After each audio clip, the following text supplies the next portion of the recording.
तो hello everyone, हम लोग यहाँ पे स्टार्ट करने वाले हैं ऑडिट सब्जेक्ट का रिवीजन, वो भी चैप्टर 2 के लिए। अब जो चैप्टर 2 है वो एग्जाम में आपको 8 नंबर तक का देखने को मिल सकता है और ये बहुत छोटा चैप्टर है कंपेयर टू अदर चैप्टर्स। तो अगर आप इस चैप्टर को बहुत अच्छे से कर लेते हैं तो आप 6 टू, और ये वो वाला चैप्टर इसमें आप फुल स्कोर कर सकते हैं। मतलब ये वैसे चैप्टर्स नहीं है कि इसमें कुछ सेम सेम पॉइंट से क्लिक के आप 4 में से 2 या 3 स्कोर कर रहे हैं। इस चैप्टर में आप 8 में से 8 स्कोर कर सकते हैं। तो अगर आपको ऑडिट में एग्जाम्पशन चाहिए तो जो फर्स्ट चैप्टर है, सेकंड चैप्टर है, ऐसे इसी चैप्टर्स में आपको फुल में से फुल स्कोर करना होगा। सो इस चैप्टर में किस चीज़ के बारे में बात करी गई है? Strategy, planning and audit program, तीन चीज़ों के बारे में इस चैप्टर में बात करी गई है। अब मेरी बात को ध्यान से सुनना। सब लोग अपनी आंखें बंद करो और सोचो। फर्स्ट चैप्टर में हमने पढ़ा कि ऑडिट की डेफिनेशन क्या होती है, ऑडिट का स्कोप क्या होता है, कौन सी चीज़ें ऑडिट के स्कोप के बाहर है और क्या क्या ऑडिट की लिमिटेशन होती है। हमने ऑडिट के बारे में हर वो चीज़ पढ़ ली जो हम पढ़ सकते थे। अब सेकंड चैप्टर में हम पढ़ेंगे कि हमारा ऑडिट स्टार्ट कैसे होता है। अगर मैं बहुत सारे लोगों से पूछूं कि हमारा एक ऑडिट स्टार्ट कैसे होता है तो 99% लोग शायद यही बोलेंगे, बुक्स निकाल इन्वेंटर निकाल, बुक्स निकाल इन्वेंटर निकाल, फाइनेंशियल स्टेटमेंट्स खोल इन्वेंटर निकाल। बस ये से यहाँ से ऑडिट स्टार्ट होता है। 99% लोगों को यही लगता है, पर नहीं, ऑडिट कभी भी यहाँ से स्टार्ट नहीं होता है। तो मैं आप लोगों को मॉड्यूल से रेफर करते जाऊंगा और मेरे नोट से भी पढ़ाते जाऊंगा ताकि अपन जल्दी चैप्टर कवर कर पाए। अपन सेकंड चैप्टर बहुत फटाफट खत्म करेंगे। मैं इसका एक ओवरव्यू दूंगा आपको, आपको फिर लर्न करना है और फिर हमारी जो रिवीजन स्ट्रेटजी है उसमें आप ज्वाइन करके इसका टेस्ट दे सकते हो। वो भी आपको प्रॉपर्ली चेक मिलेगा फ्री ऑफ कॉस्ट। तो ऑडिट जो होता है वो कब स्टार्ट होता है मैं आपको ये बता रहा हूँ। एक ऑडिट जो रहता है वो ऑडिट शुरू होने से पहले शुरू हो जाता है। इसका क्या मतलब है? तो जिस दिन अगर आपने ऑडिट स्टार्ट करा ना, आज से अगर आप उस फॉर्म में गए ना, तो ऑडिट की जो प्रोसीजर्स है ना वो उस पॉइंट के पहले से स्टार्ट हो जाती है। इनको बोलते हैं प्रिलिमिनरी इंगेजमेंट एक्टिविटी। इंगेज होने से पहले की कुछ कुछ एक्टिविटीज, मतलब हमको ये ऑडिट लेना है नहीं लेना है, रिसोर्स वाइज, एथिकली और लॉज और रेगुलेशन को फॉलो करते हुए, टर्म्स को सारी फॉलो करते हुए, हमारे कॉन्ट्रैक्ट को बिल्कुल फॉलो करते हुए, तो हमारी जो ऑडिट की प्रोसीजर्स रहती है वो ऑडिट स्टार्ट होने से पहले स्टार्ट हो जाती है। तो सेकंड चैप्टर हम लोग पढ़ेंगे कि हमारा ऑडिट स्टार्ट कब होता है। हम ऑडिट में स्टार्ट होने से पहले क्या चीज़ सोचते हैं, स्टार्ट होने के टाइम पे कैसे स्ट्रेटेजी बनाते हैं और कैसे उस स्ट्रेटेजी से एक बहुत शानदार प्लान बनाते हैं ताकि हमारे सही से रिसोर्सेज और कॉस्ट और टाइम सही से मैनेज हो पाए। और कैसे फिर हम लोग एक ऑडिट प्रोग्राम बनाते हैं ताकि हमारी कोई चीज़ छूटे नहीं। एक ऑडिट प्रोग्राम जैसे एक चेकलिस्ट टाइप से होता है, हमारी कोई भी चीज़ छूटे नहीं, हम पूरा ऑडिट सही से कवर कर पाए। चैप्टर 2 में सिर्फ इतनी बातें होनी है, इनमें डिटेल में जाएंगे, अच्छे से पढ़ेंगे और चैप्टर 2 में फुल स्कोर करेंगे। तो मेरी बात ध्यान से सुनना। सबसे पहले हम पढ़ेंगे प्रिलिमिनरी इंगेजमेंट एक्टिविटीज। इसमें आपको 3 पॉइंट लर्न करना है। इसके बारे में सिर्फ 3 पॉइंट है, इसके ऊपर क्वेश्चन आने के बहुत चांस है, आपको ये लर्न करना है। उसके बाद हम पढ़ेंगे ऑडिट स्ट्रेटेजी। इसके 5 पॉइंट है, उसके कुछ बेनिफिट है, ये आपको लर्न करना है। उसके बाद फिर हमारा आ जाएगा ऑडिट प्लान। ऑडिट प्लान के ऊपर आपको 4 से 5 क्वेश्चंस देखने को मिलेंगे, उसके बेनिफिट के बारे में, डिस्क्रिप्शन के बारे में। ऑडिट प्लान कंटिन्यूस होता है और उसमें जब चेंजेस होते हैं तो क्या होता है। और फिर आता है ऑडिट प्रोग्राम। ऑडिट प्रोग्राम में सबसे पहली चीज हम पढ़ेंगे किन चीजों से ऑडिट प्रोग्राम बनाया जा सकता है, कौन कौन चीजें यूज की जा सकती है एक ऑडिट प्रोग्राम बनाने के लिए। दूसरा, ऑडिट प्रोग्राम के एडवांटेजेस और ऑडिट प्रोग्राम के डिसएडवांटेजेस। तीसरा, क्या एक ऑडिट प्रोग्राम सारी फर्म्स के लिए चलेगा, क्या एक इंडिविजुअल की जो मैंने ऑडिट प्रोग्राम बनाया है, रिलायंस इंडस्ट्री, अंबानी भी वही ऑडिट प्रोग्राम फॉलो करेगा, ये हम पढ़ेंगे। और पर्पस एंड कंस्ट्रक्शन, इसका पर्पस क्या है, इसको कंस्ट्रक्ट कैसे करते हैं। ये सब चीजें अगर आपने पढ़ ली, जो जो मैंने सारे पॉइंट्स बताए, हर पॉइंट पे एक क्वेश्चन बनता है। तो अगर देखूँ तो 4, 5, 9, 10, 11 अप्रॉक्स 12 क्वेश्चन बन रहे हैं पूरे चैप्टर में से। तो अगर आप 12 क्वेश्चन अच्छे से लर्न कर लोगे तो 8 में से 8 मार्क्स आपके हैं। और फिर भी अगर आप ऑडिट में फेल हो जाते हो तो अब समझ लो, अगर आप इतनी भी मेहनत नहीं कर सकते तो 12 क्वेश्चन आपके सामने है। फर्स्ट चैप्टर में मैंने इसी तरीके से 8 क्वेश्चन बनाए। 8 क्वेश्चन फर्स्ट चैप्टर के पढ़ो, उसमें 5 से 8 स्कोर करो। 12 क्वेश्चन सेकंड चैप्टर के अच्छे से करो, फिर उसमें 8 मार्क्स स्कोर करो। ऐसे करते करते अपन आगे चलते रहेंगे और 60 से ऊपर, जब तो 70 मार्क का रिटर्न पार्ट रहेगा उसमें 40 से ऊपर लाएंगे और एमसीक्यूज में 24, 26 ऐसे स्कोर करेंगे, तो ऐसे हमारी इजीली एग्जीक्यूशन आ जाएगी। सो सबसे पहले जैसे मैंने आपको बताया प्रिलिमिनरी इंगेजमेंट एक्टिविटी होती है। हमने जब ऑडिट स्टार्ट करा उससे पहले ही ये वाली चीजें ऑडिट स्टार्ट होने से पहले स्टार्ट हो जाती है, प्रिलिमिनरी इंगेजमेंट एक्टिविटी। इसके 3 पॉइंट बताए थे मैंने। इसमें हमें 3 चीजें करनी होती है। सबसे पहले जो क्लाइंट का एक्सेप्टेंस होता है वो चेक करना रहता है। अगर कोई पुराना ऑडिटर, जो दूसरा अगर ऑडिटर था, तो हम उससे बात करते हैं कि उसने ऑडिट क्यों लीव करा, या फिर पहले ऑडिटर हम ही थे तो हम इसको जो कंटिन्यू कर रहे हैं तो हमारी क्या क्या चीजें चेंज हो रही है, क्या हमारे जो ईयर्स होते हैं, एक ऑडिटर के लिमिटेड ईयर्स ही होते हैं, वो क्लाइंट को सर्व कर सकता है, तो वो कंप्लीट तो नहीं हो गए। सेकेंड हम पढ़ेंगे एथिकल रिक्वायरमेंट्स पूरी हो रही है कि नहीं हो रही है, जो कि बहुत सारी चीजें होती है जो कि लॉ में हम लूप होल ढूंढ के कर सकते हैं, पर एथिकली वो चीजें सही नहीं है। आप भी जानते हैं कि कुछ कुछ चीजें लॉ में सब कुछ लिखा हुआ नहीं है, कुछ कुछ चीजें हम चाहे तो लूप होल निकाल सकते हैं। तो उन्हीं चीजों को अगर आप लूप होल निकाल के करते हो ना तो आप भी जानते हो एथिकली सही नहीं है। तो जरूरी नहीं है लॉ ने अगर नहीं लिखा है तो हम वो चीज कर लेंगे, हमको एथिकली भी देखना पड़ेगा।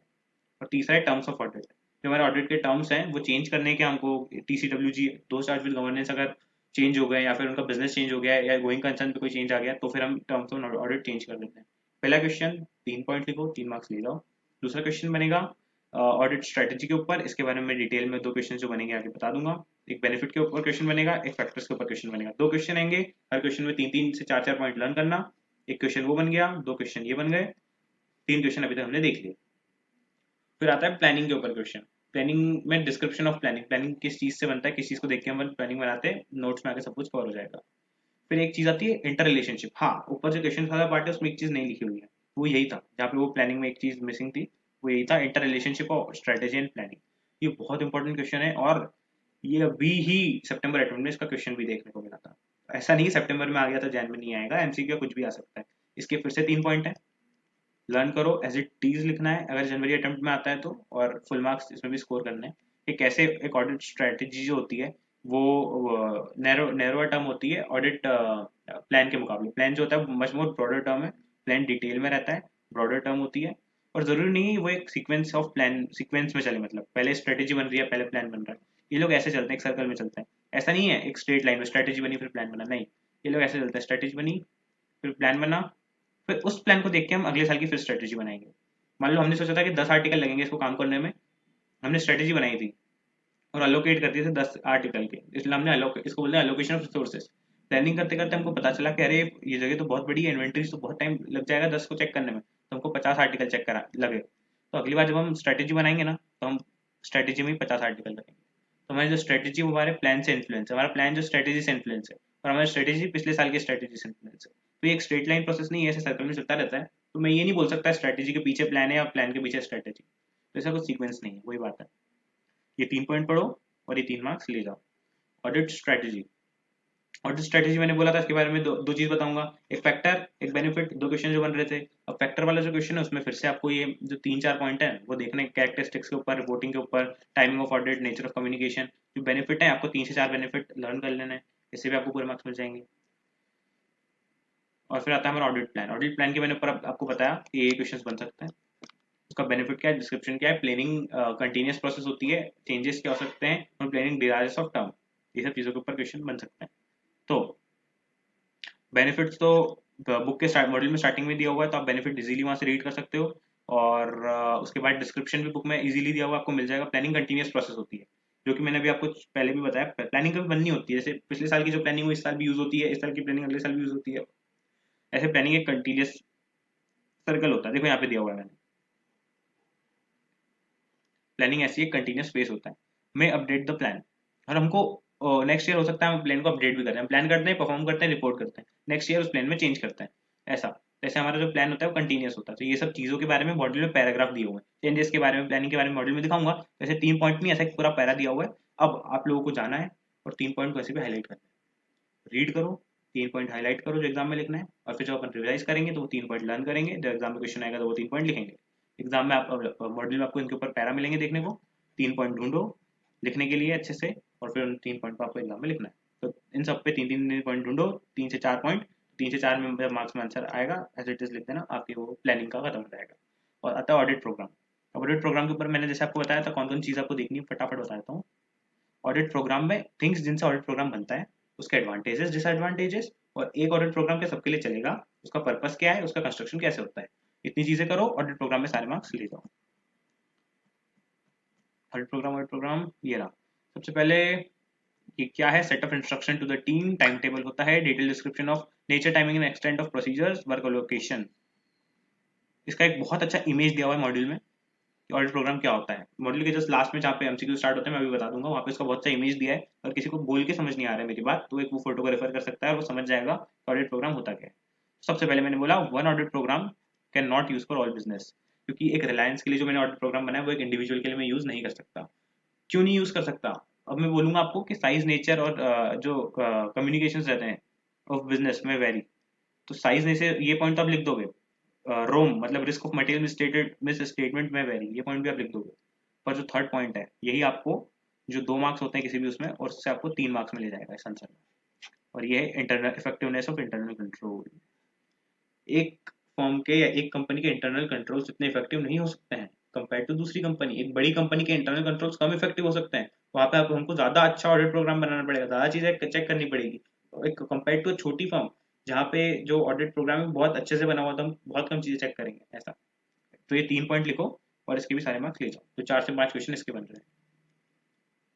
Assistant encourage to keep an open mind, आपको हमेशा अपना माइंड ओपन रखना है। ऐसा नहीं कि प्रोग्राम में यही लिखा है तो मैं सिर्फ यही चीजें चेक करूंगा। आपको अगर घर से मम्मी ने बोला कि आपको कचौरी लेके आनी है, आप कचौरी की दुकान पे जाते हो और देखते हो कि कचौरी तो खत्म हो गई है, आप घर खाली हाथ आ जाते हो। मम्मी ने पूछा घर में सबको भूख लग रही है, कचौरी लेके आ गए होगे, आपने बोला कचौरी तो खत्म हो गई थी। मम्मी ने बोला तो फिर पास में समोसे बन रहे थे क्या? आपने बोले हाँ समोसे तो बन रहे थे। तो फिर बोले लेके क्यों नहीं आए? बोले मम्मी आपने सिर्फ कचौरी लाने को बोला था। तो ऐसा मत करना। अगर आपको ऑडिट प्रोग्राम में कुछ दिख रहा है कि ये जो चीज़ें मैंने प्रोग्राम में कवर नहीं हो रही है फिर भी मुझे चेक करना है, तो फिर आप वो पॉइंट ऐड भी कर सकते हो। और आपको एक ओपन माइंड रखना है, अपने दिमाग को बंद करके सिर्फ प्रोग्राम के हिसाब से नहीं चलना है, आपको रिजिड नहीं होना है, जो कि डिसएडवांटेज भी है ऑडिट प्रोग्राम का। पीरियोडिक रिव्यू ऑडिट प्रोग्राम, इसके बारे में भी एक पैराग्राफ मिलेगा, इसको रीड करना है। प्रोग्राम का कंस्ट्रक्शन जब होता है तो कौन कौन सी चीजें दिमाग में रखनी है, अपनी सीमाओं में रहिए, stay with in the limits, identify the best evidence, define audit objective for each area, coordinate the procedure for related items. ये 4 पॉइंट लिखो और इसमें आपके सारे मार्क्स हो जाएंगे। Audit program and internal control, why do we need to evaluate internal control, ये जो पॉइंट है एक्चुअली वो चैप्टर 3 में कवर होता है। तो अगर आपने चैप्टर 3 पढ़ रखा है तो ये पॉइंट आपको समझ आ जाएगा। अगर आपने चैप्टर 3 नहीं पढ़ रखा है तो मेरा ये चैप्टर 3 का रिवीजन देखो, चैप्टर 3 समझो, यहाँ पे वापस आओ, इसको रीड करो और इसके भी सारे मार्क्स ले जाओ। हमने कवर कर लिया सारी चीजें, बहुत जल्दी फटाफट कवर कर लिए। हमारा प्रिलिमिनरी इंगेजमेंट के 3 पॉइंट मैंने आपको बता दिए। ऑडिट स्ट्रेटेजी में कैसे वो 5 पॉइंट में से आपको लर्न करना है, उसके बेनिफिट कैसे लर्न करने हैं, प्लानिंग का बेनिफिट कैसे करना है, डिस्क्रिप्शन कैसे करना है, कंटिन्यूस प्लानिंग होती है, चेंजेस होती है, मॉड्यूल में इसके बारे में पैरा दिया हुआ है, जाओ हाईलाइटर लेके बैठो, 3 पॉइंट हर पैरे में से ढूंढो, उनको लर्न करो ताकि आप एग्जाम में 3 पैरा लिख पाओ। और जो चौथा हमारा 5वां पॉइंट है वो था रिलेशनशिप। रिलेशनशिप किसकी? ऑडिट प्लान और स्ट्रेटेजी की। तो इन दोनों के बीच में जो रिलेशनशिप है, जो इंटरकनेक्टिविटी है, उसके बारे में आपको 3 जो पॉइंट मैंने बताए थे, कौन बड़ा है, कौन छोटा है, कौन नैरो है, कौन ब्रॉडर है, कौन पहले बनता है, क्या सीक्वेंस है, वो लिखना है। उसके बाद ऑडिट प्रोग्राम पे ये 4 से 5 क्वेश्चन बनते हैं, जिससे ऑडिट प्रोग्राम बनता है, उसका एडवांटेज डिसएडवांटेज, एक ऑडिट प्रोग्राम कैसे सारी एंटिटीज के लिए काम नहीं करता, और उसका पर्पस क्या है और उसका कंस्ट्रक्शन क्या है। इसके बीच में अगर मैंने कुछ एक दो बात और बोली होगी तो वो, बाकी बचे हुए पॉइंट्स आपको सिर्फ रीड करने हैं और अच्छे से दिमाग में बिठा लेने हैं, और जो पॉइंट मैंने बताया वो अच्छे से लर्न करना है। जितना बताया उतना लर्न करोगे तो इस चैप्टर में 6 to 7 इजीली स्कोर कर पाओगे। और फर्स्ट चैप्टर में भी मैंने ऐसी रिवीजन बना रखा है, उसमें भी आप 6 to 7 स्कोर कर सकते हो। तो फर्स्ट और सेकंड चैप्टर मिला के अप्रॉक्स आप 14 मार्क्स तो स्कोर कर ही सकते हो। और अगर 2 चैप्टर से आप 14 तक पहुंच रहे हो तो बिलीव में, अगर आपने third chapter, fourth chapter, fifth chapter, आगे के 2-3 चैप्टर और कर लिए तो आप जो हमारा रिटर्न पोर्शन है उसमें इजीली कम से कम 25 मार्क्स स्कोर कर पाओगे। एमसीक्यू में 20 नंबर आना कोई बड़ी बात नहीं है, आगे ऑडिट में 45। अब वो लोग मुझसे बात करें जो ऑडिट में फेल हुआ। तो ठीक है, हमारा रिवीजन यहाँ पे खत्म होता है। आप लोग हमारी रिवीजन स्ट्रेटेजी ज्वाइन कर सकते हैं। इस चैप्टर पे आपको मिलेगा एक टेस्ट जो कि आपको चेक्ड मिलेगा। तो वो टेस्ट आपको कहाँ मिलेगा? वो मिलेगा मेरे टेलीग्राम और व्हाट्सएप ग्रुप पे, दोनों की लिंक आपको डिस्क्रिप्शन में मिल जाएगी, उसको जाके ज्वाइन करो और टेस्ट मिल जाएगा, टेस्ट कर दो और वो टेस्ट आप सेंड करो, आपको वो टेस्ट चेक मिल जाएगा विद एनालिसिस कि आप क्या मिस्टेक कर रहे हो। तो देर किस बात की है, इस वीडियो को लाइक करो और अपने फ्रेंड्स के साथ शेयर करो। आप लोगों के कुछ कुछ फ्रेंड्स होंगे जो कि सी इंटरमीडिएट जनवरी अटेम्प्ट के लिए प्रिपेयर कर रहे होंगे, उनको भी रिवीजन वीडियो पहुंचाओ और उनको भी टेस्ट सीरीज के बारे में बताओ। Thank you.